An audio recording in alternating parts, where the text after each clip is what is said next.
This is War Chronicles, story that cross time and continent by Capeco. Welcome to Chronicles of the War by Capeco, where history springs to life. Get ready to uncover the tales that shape nations, peoples, and cultures. Today, we travel to post-independence Argentina, from the anarchy of the year 20 to the enactment of its constitution in 1853 and the unification of Buenos Aires in 1860. Get ready to learn about the leaders, political battles, and agreements that shaped the nation we know today. After the clamor for freedom at the Congress of Tucumán, Argentina gained its status as a sovereign nation, but without a truly strong government to back it up. The figure of the Supreme Director charged with coordinating the provinces quickly weakened. Without a viceroy or a crown to impose his authority, each region began to govern itself in its own way. On the one hand, military campaigns stalled in Upper Peru. José Hondo and his troops, who had dreamed of liberating Cochabamba and La Paz, were retreating before an increasingly solid royalist army. This retreat exposed the provinces to shortages and danger. The large cities, accustomed to receiving food and funds from Montevideo, went out to defend themselves. In the interior, provincial caudillos emerged. Estanislao Lopez from Santa Fe consolidated his own militia to protect the countryside and collect local taxes. Francisco Ramirez in Entre Rios organized a growing rural force that imposed its judgment on minor routes and ports. Córdoba, Salta, and Mendoza saw the emergence of governing juntas that did not consult Buenos Aires, but rather their own councils. The attempt to provide a legal framework for this disorder was the draft Constitution of 1819, drafted in Buenos Aires. But the provinces immediately rejected it. They considered it too centralized.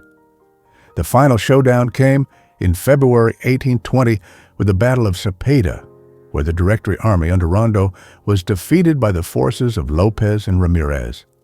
This defeat marked the end of central government. The provinces regained full autonomy and no longer answered to a supreme director. After the collapse of the Directory and the federal victory at Cepeda, Argentina faced a dilemma that would define its destiny. Should it be governed as a confederation of autonomous provinces or as a centralized state under the leadership of Buenos Aires? Silently, but with growing force, two positions began to clash. From the heart of Buenos Aires, the Unitarians, led by Bernardino Rivadavia, saw Buenos Aires as the natural engine of the young nation. For Rivadavia, a strong and united government, headquartered in the capital, would guarantee stability, boost foreign trade, and allow for a common currency. In 1817, he presented his manifesto to the people, in which he described a centralized organization with a powerful executive branch, a single legislature, and a uniform tax system for the entire territory. According to him, only in this way would provincial disputes be avoided and an Argentina capable of competing with the powers of the time be built. On the other side of the spectrum emerged the Federalists, heirs to the instructions of Artigas and the League of Free Peoples. From the Banda Oriental, José Gervasio Artigas had led a project for land redistribution and strong local governments, where each province could define its taxes, laws, and its own militia. Although the leader was expelled and exiled in 1820, his doctrine lived on among the people of Corrientes, Entre Rios, and Santa Fe, who refused to submit to a distant power. The Treaty of Pilar of February 1820, signed by Santa Fe, Entre Rios, and Buenos Aires, was the first federal agreement, proclaiming the equality of the provinces and setting a precedent for cooperation without renouncing autonomy. In the following years, this clash of visions materialized in diplomatic tensions and trade blockades. Buenos Aires even imposed closures on minor ports to pressure the rebellious provinces, while the provincial governing boards rejected any constitution issued in the capital. Córdoba, Salta, and Mendoza strengthened their rural guards and established their own tariffs, protected by leaders such as Estanislao López and Francisco Ramírez, who stood as guarantors of the Federal Pact. The debate reached its climax in 1819, when Buenos Aires promoted a unitary constitution, which was quickly shelved due to the almost unanimous rejection of the other provinces. This text, perceived as excessively centralist, failed to grasp the great regional diversity of the new nation. Posterity would remember this proposal as a clear warning: without the consent of all, no political project would have a future. Thus, while the Unitarians dreamed of a powerful state and the Federalists defended provincial freedom, Argentina began to understand that its strength lay not in absolute uniformity, but in the delicate balance between autonomy and unity. This profound debate shaped the following decades and paved the way for leaders capable of embodying both currents, heralding the arrival of figures like Juan Manuel de Rosas, who would, in his own way, combine the federal ideal with concentrated power. Against the backdrop of the anarchy of the year 20, the strongman José Gervasio Artigas emerged from the Banda Oriental. A veteran of 1,000 battles, Artigas saw in the fragmentation merely an opportunity to forge a different model, an authentic federalism without the tutelage of Buenos Aires or distant designs. In 1811, he organized the first open town council of Montevideo, and shouting, "Liberty or death," Zrenia launched his proclamation against Spanish rule and any attempt at centralization. The following year, the United Provinces of the Rio de la Plata received their famous Instructions of the Year 13, a pioneering document that Artigas sent to the deputies gathered in the Constituent Assembly of Buenos Aires. In it, he demanded the equitable division of land, the abolition of the privileges of the oligarchy, and, above all, the autonomy of each province to govern its affairs, a true horizontal pact between equals. The League of Free Peoples came to life in this federal alliance. Corrientes, Entre Rios, and Santa Fe joined the Artigas project, sharing militias, supplies, and a common dream. Meanwhile, Montevideo became his headquarters, a base of operations from which he coordinated slave rescues, the distribution of rural lands, and campaigns against the forces trying to impose centralism. But Buenos Aires viewed this experiment with suspicion. For the Buenos Aires elite, foreign trade and customs were vital, and they feared losing control of revenues. In 1815, the Unitarians blockaded the port of Banda Oriental and applied diplomatic pressure to isolate Artigas. It was not enough. His charisma and reputation as a man of the people kept the federal flame alive. The final blow came in 1820, when the Directory, supported by combined armies from Buenos Aires and Montevideo, forced Artigas's retreat north. After several heroic skirmishes, the leader was forced to cross the Uruguay River and seek refuge in Paraguay. There, he spent his final years in discreet exile, far from glory, under the guardianship of Francisco López, where he died in 1850 without having seen his ideal consolidated. Although Artigas remained outside the central political scene, his legacy lived on.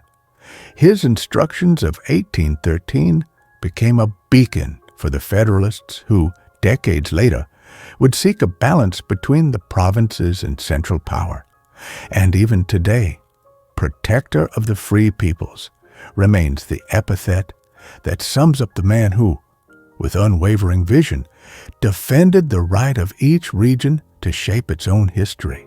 Artigas' legacy as protector of the free peoples lived on in the hearts of the Federalists, even after his exile.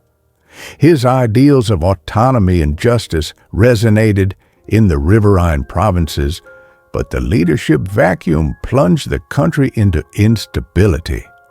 It was then, 8 years later, that a figure emerged in Buenos Aires willing to embody that federal project with an iron fist: Juan Manuel de Rosas.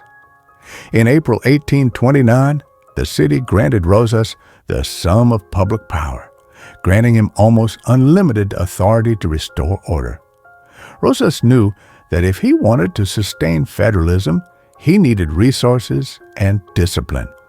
Therefore, he assumed control of the Buenos Aires Customs Office, a vital source of revenue, and used those funds to finance militias loyal to his cause. At the same time, he created a parallel security force, the Mazorca, whose men, without official insignia, patrolled the streets and ensured the silence of the opposition. That repressive arm allowed Rosas to impose his will, but also guaranteed, in his words, urban peace and compliance with the law.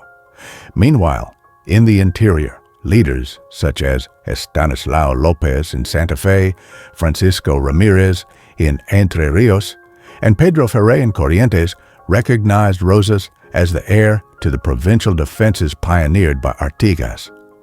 In January 1831, they met in Santa Fe and signed the Federal Pact, a document that enshrined the equality and freedom of each province, while also protecting the nascent confederation against any unitary or foreign attempts. Thus, Rosas reached the height of his power between 1829 and 1832. His authority rested on the fusion of Artigas' ideals, control of the customs office, and the fearsome support of the Mazorca. Under his leadership, federalism found a unified face for the first time, albeit that of an all-powerful ruler. The Federal Pact of January 1831 was not a mere verbal treaty, but the foundation upon which Juan Manuel de Rosas consolidated his power throughout the Confederation. After the signing in Santa Fe, Rosas left Buenos Aires with the support of the caudillos of Entre Rios, Corrientes, and Santa Fe, presenting himself not as a local governor, but as the guarantor of the agreement that granted equality and autonomy to each province. With the customs resources at his disposal, Rosas distributed subsidies to sustain provincial armies loyal to the pact. He paid salaries, purchased weapons, and covered the needs of officers who would otherwise have sought Unitarian alliances. At the same time, the Mazorca strengthened control in the capital. It monitored printers, closed down opposing printing presses, and forced journalists and editors to adhere to the official discourse. The effect was immediate.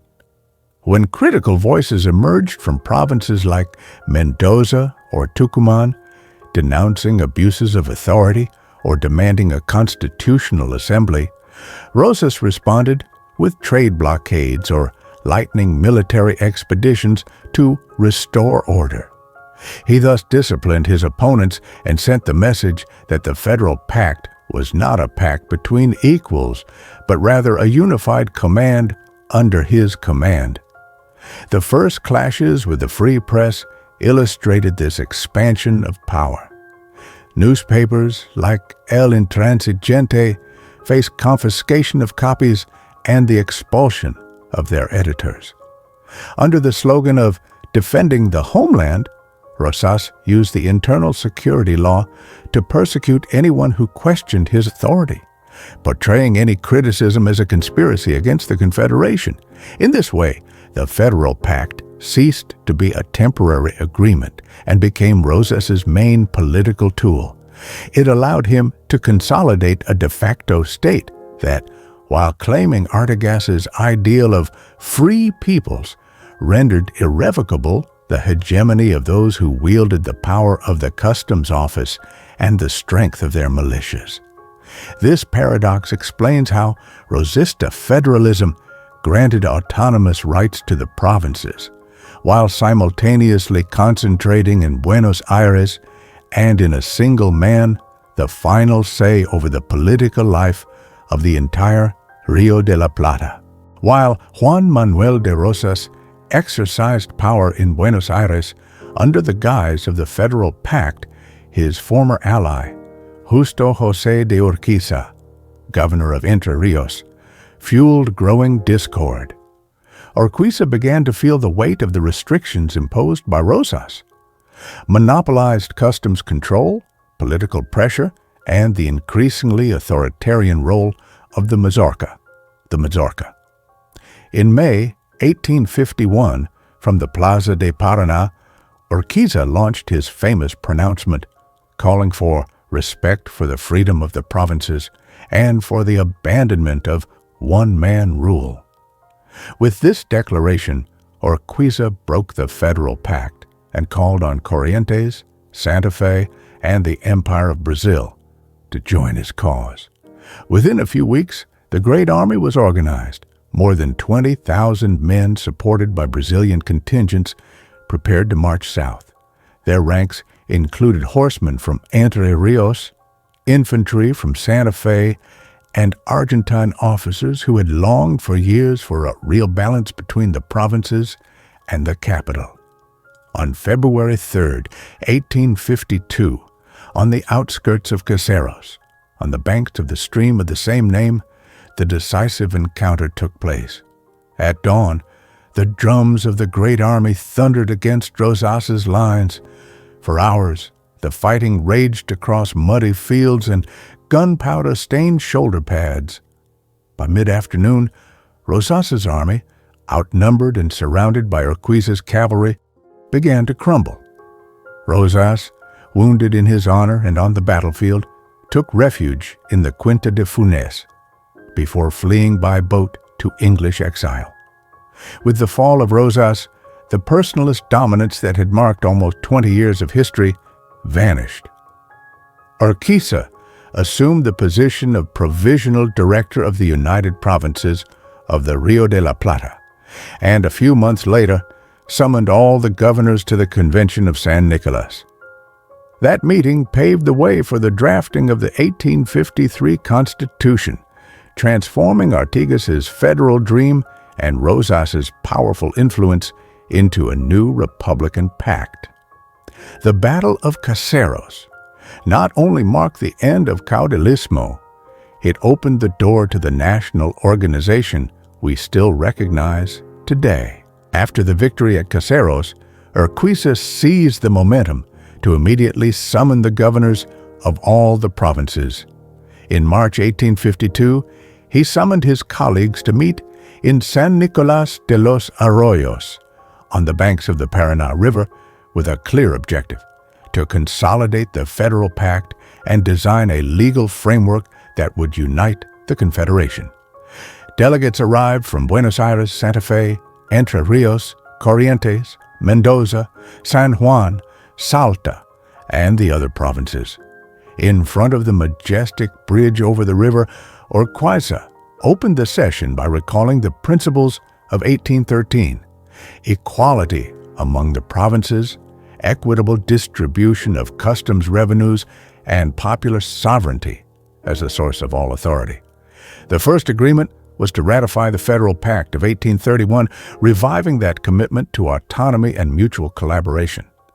The urgency of drafting a constitution that would reflect these principles and resolve once and for all the dilemma between central power and provincial freedom was then discussed. The deliberations stretched for days. Representatives were elected to a constituent convention. Dates were set for its meeting in Santa Fe, and it was established that the final text should harmonize the divisions of power, protect individual rights, and guarantee the defense of borders. With this agreement, San Nicolás became the seat of the 1853 Constitution.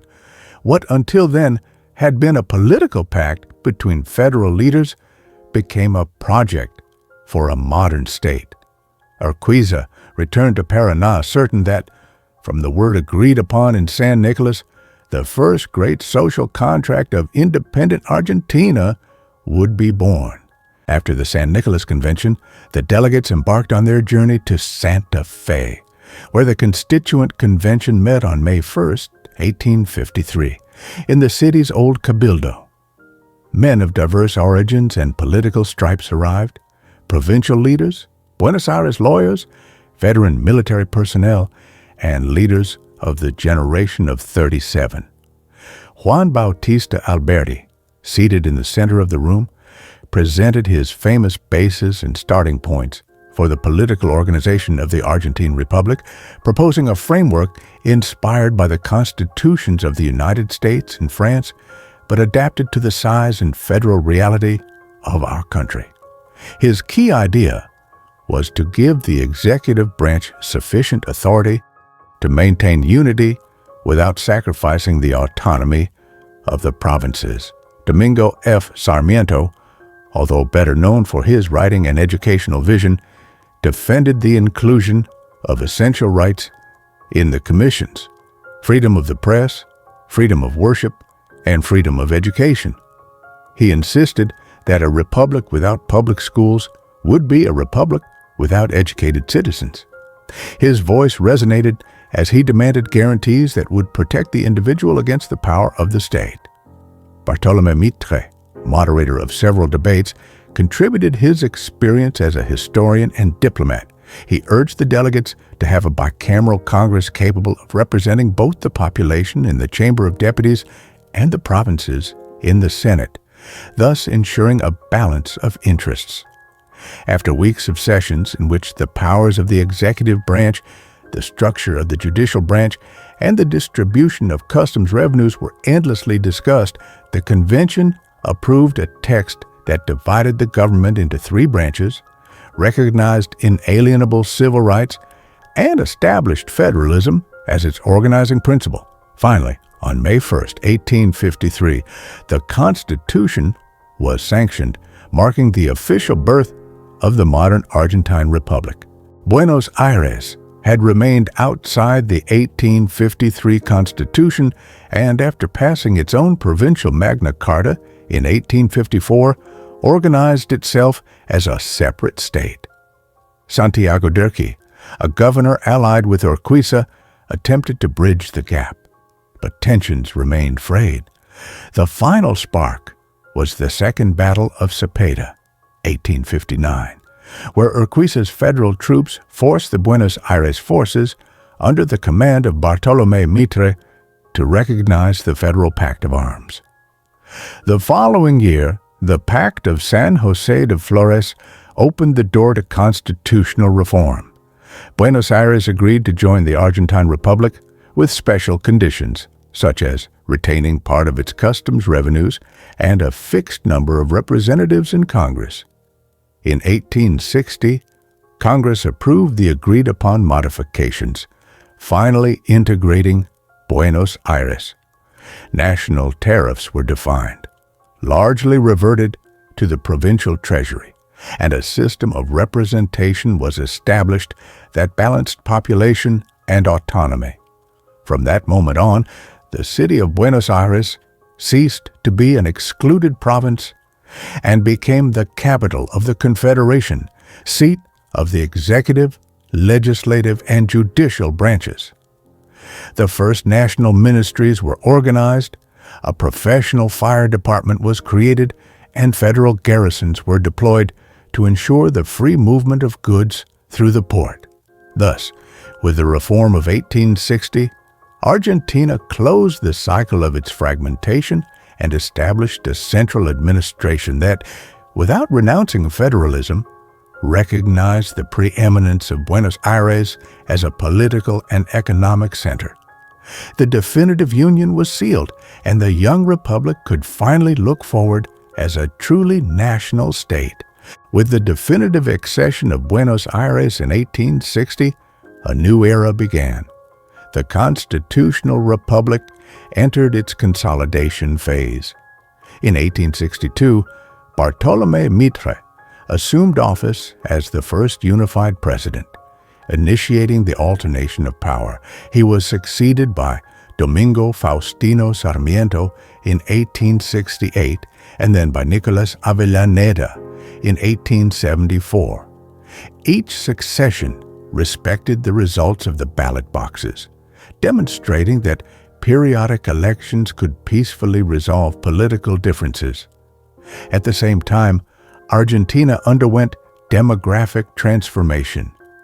Between 1860 and 1880, millions of European immigrants, Italians, Spanish, French, and also Eastern European Jews, arrived, filling the tenements of Buenos Aires, populating towns in the interior, and bringing with them trades, customs, and networks of solidarity. This human influx nourished the workforce of the nascent industry and strengthened the domestic market.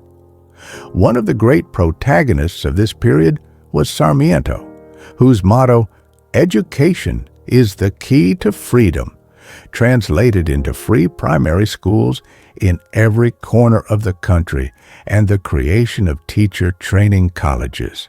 Under his leadership, the Instituto Superior del Profesorado, Higher Institute of Teachers, was founded, and the foundations were laid for a public education system that would facilitate the cultural and social integration of the new generations.